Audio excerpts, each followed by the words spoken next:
there's no mental preparation. It's sort of like, I guess I get my high when I'm walking from the Sallyport to, where we're playing or wherever we're going. I guess I'm psyching myself up very organically. I think I was maybe 9 or younger, right around that age, when I saw Johnny Cash on PBS. My dad would make us watch PBS so as we could get an education. And they had Johnny Cash live from San Quentin.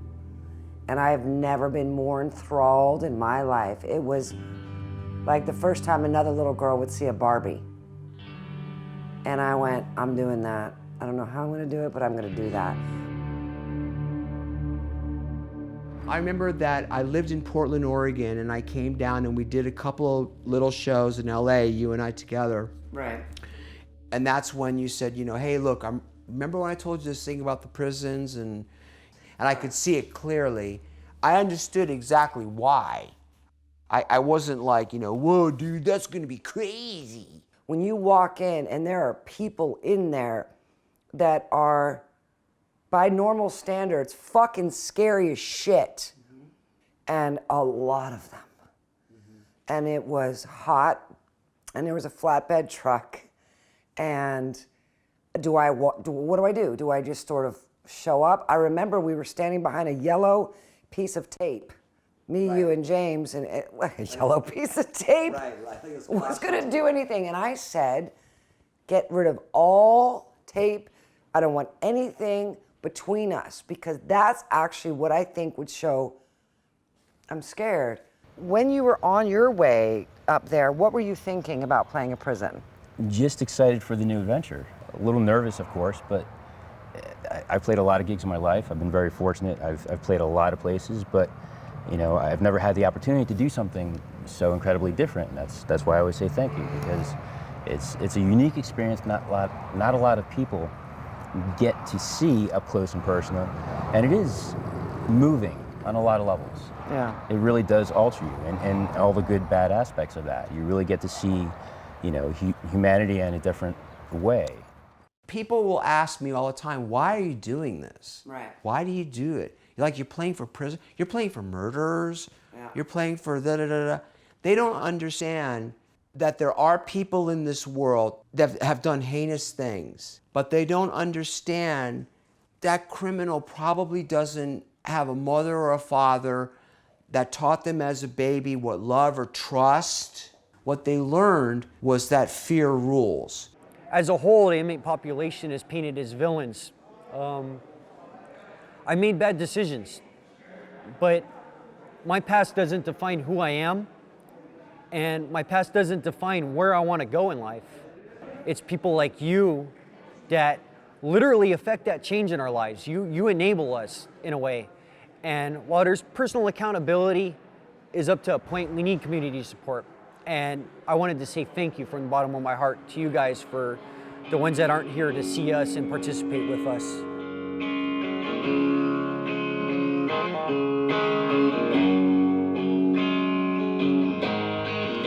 To try and be who we're not. I became aware of Cody through friends of friends. One of our friends told us they knew this woman who was a singer, and she would play in prisons, and she went to Iraq on her own, and we would be perfect together. You get this from time to time, so you should meet so-and-so. I said, great, that sounds good. And then one day I ran into a mutual friend, and she said, oh, my friend, here's her number. You should look her up. So I Googled her, and I saw this woman all on her own, setting up a prison concert here in California. I was like, do you have any interest in going in prison? And I said, yeah, of course. I think it's a great thing, to provide any kind of light to prisoners and any help. And like, for me, music is very powerful, and it's like the ultimate healer for anyone. I'd never been to prison before, and was understandably a little bit nervous and didn't know what to expect. It was also the first night. I have a new son who's 7 months old now, and it was the first and only night I've spent away from him, which was to go to prison, which is weird, but it ended up being an amazing experience, and I would do it again in a heartbeat.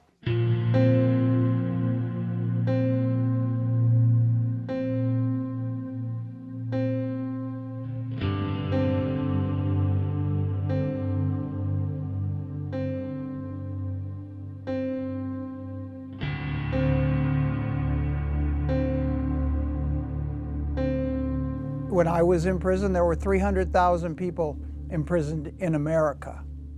Today, there's 2.2 million people imprisoned in America and another 10 million under direct state control, parole, probation. Where's the outrage? You know, how come nobody's saying anything about this? And what I've come to believe is that it's outside of most people's purview, certainly white people. It's over there somewhere. They've got, their plate is full with their kids and their job, and they just don't think about it. People of color, people of limited economic means, they know all about prison. They have brothers, uncles, moms, kids serving time across the country. But generally in white America, this was outside of people's interests. They had no exposure to it.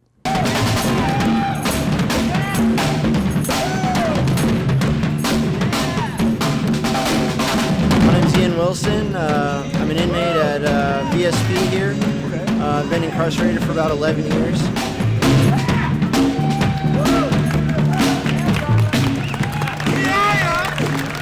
We were here last year, we brought all those guitars, and I realized that you guys have really crappy drums. I'm so trying not to cuss right now. I went back to Jail Guitar Doors, where I volunteer, and I said, can I have a drum kit for Valley State Prison? Those guys are real cool up there. It seems like a nice facility, and they deserve the drums. So Wayne Kramer personally went down to Guitar Center and bought these drums. Here's the thing. The guys that are gonna get out are gonna be in line at the grocery store with you. They're gonna be at the movie theater. And if we can help them restore a little bit, listen, they're doing their time, and if they're doing their time like a man, what's the problem? You know what I mean? You don't just throw people away.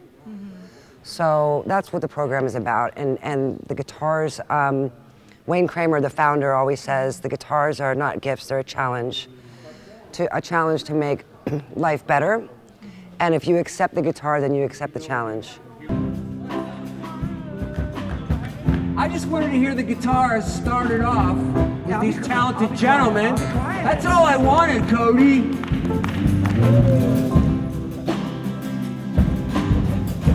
That does sound pretty good. Listen to that.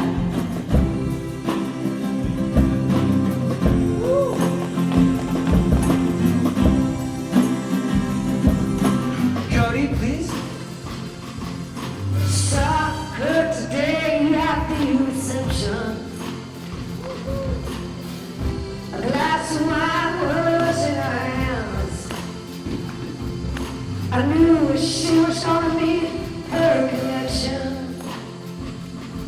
At her feet was a footloose man. You can't always get what you want. No, you can't always get what you want. No, no. You can't always get what you want. You know, but if you try sometimes, you can't find it. You get what you make. Oh yeah. You get what you make.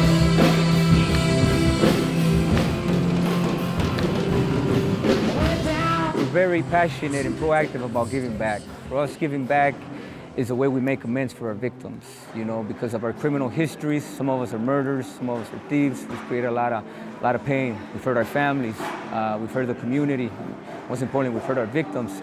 So our mission and our goal is to honor our victims through giving back, through art, through the expression of music and things of that nature.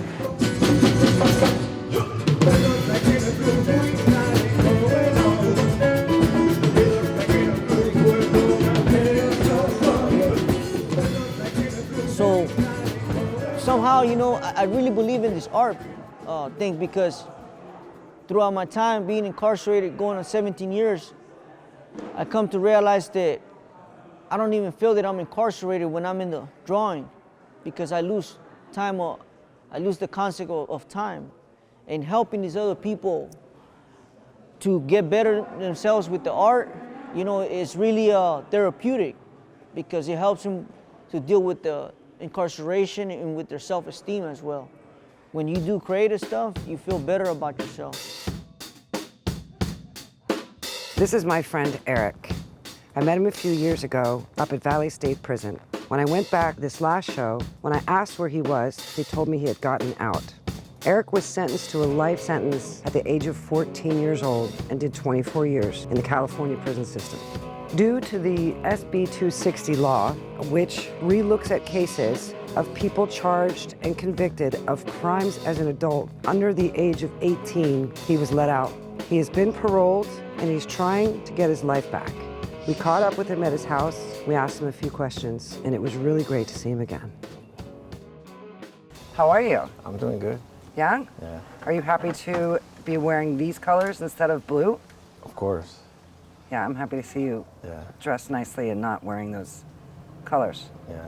How do you prepare mentally for, you could get out or you could do the rest of your life in here? Like, how do you mentally prepare for that? What do I deserve? Yeah. You know, and the people in my life that I've hurt, they would say that I don't deserve nothing. You know, for a long time, I believed that too. Yeah. But the difference was this, is if that's true, then what's the point of prison? Exactly. It's a struggle. Like, do you forgive? You got to start with forgiving yourself. Right. Which has got to be rough, right? I mean, do you think about that? Yeah, that's the hardest thing to do, right? Because if I continue in the same behaviors, then I'm the same person. But once I change the behaviors, then my actions are different too. So like I said, the intention of prison is correction. And that's what it became for me. Right. Is I corrected my behavior, I corrected my attitude, and that's why I'm sitting out here today. Yeah. The difference is this, is when you continue to have people that the reason why they were there in the first place is because nobody cared for them, and then you continue not to care for them, how do you expect them to change? So I guess one of my last questions would be, so what do you want to do with your life?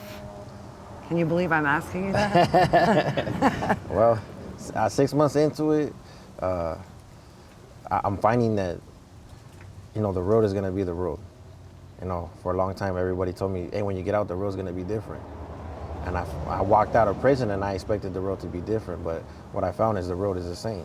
Yeah. The only thing different is me. So my goal is, how can I benefit the road so other people don't have to end up where I'm at? So I don't see another 14-year-old going to prison and think he's going to spend the rest of his life in prison. And for me, that's getting involved in the communities to stop kids from now getting in trouble. Going back to prisons and talking to their parents. Hey, you don't have to settle for this. There's a different way. Right. You know, and the culture itself, that's what I find. It's promoted. You know, these are the things you don't do. You don't cry, you don't tell, you don't, you know what I mean? Those types of things, and it's like, it's not beneficial to a kid. You know, where you could be successful, I want you to fail. That's not true. I want you to be successful in all things. Right. And the difference is, once a child understands that somebody cares for them, then they're willing to do everything to keep it. Well, thank you for talking to me. Thank you. I'm happy to see you. Thank you. Thanks, dude. Can you explain the motorcycle that's above you? I don't know. That motorcycle, can you see it? That motorcycle is made of soap, 100% soap. And when they gave it to me, I made them laugh and I said, well, the greatest thing about this gift is I can get on my motorcycle and stand on my soapbox at the same time because the base is a soap. That one was probably one of the most incredible things I've been given. This one, actually the only time I cried, but the guy that gave me that was an older gentleman, and he had been waiting and waiting and waiting to talk to me and could not push through all the, you know, fun and whatever crowds, but I felt him and I saw the top of his head and I said, can you guys excuse me for a minute? And I walked over to him and he was very quiet and sort of frail. I think that I'm really approachable. I don't want to cry, but that was the biggest part of the day because he's obviously not a young man. I don't fucking know why he's there. I just know that he's there, and that hurts me very much. So I felt that he wanted to talk to me, so I pushed the guys aside, and I said, hey man, did you like the show? And I saw he had an envelope, but you know, these guys carry paper for us to sign, and he said, get it, Miss Marks, can I give you a gift? Are you allowed to receive gifts? And I said, brother, look at all my swag. You know, I got flowers. You guys made that? Look what you made it up. You made it up people. Shit. For your birthday. For my birthday? For your birthday. I got a soap bike. I got, like, you know, all this stuff. That's from you? And he opened the envelope. Really? And he pulled that out. No way. And I knew it was me, you know? I apologize. I don't sing like that. Let's go to my birthday. Thank you so much. My favorite birthday present. Thank you. So these gifts are their way of exchanging, right? So I'm going to accept them. I'm going to accept if somebody handed me a fuzzball, because what they're doing is saying thank you. You've got to let a person say thank you. Thank you so much. Who made them? Thank you, sir. Thank you very, very much. I got jewelry. I will always have these where I can see them, because this gives me hope. It also gives me hope as a human being when I've had a bad day, or I'm questioning who I am as a fucking human being, frankly. But I look at that, and I accepted that, and I gave him a hug. I'm done. I'm good. Like, everything is fine. You know what I mean? I do. Yeah. I think that's enough, please.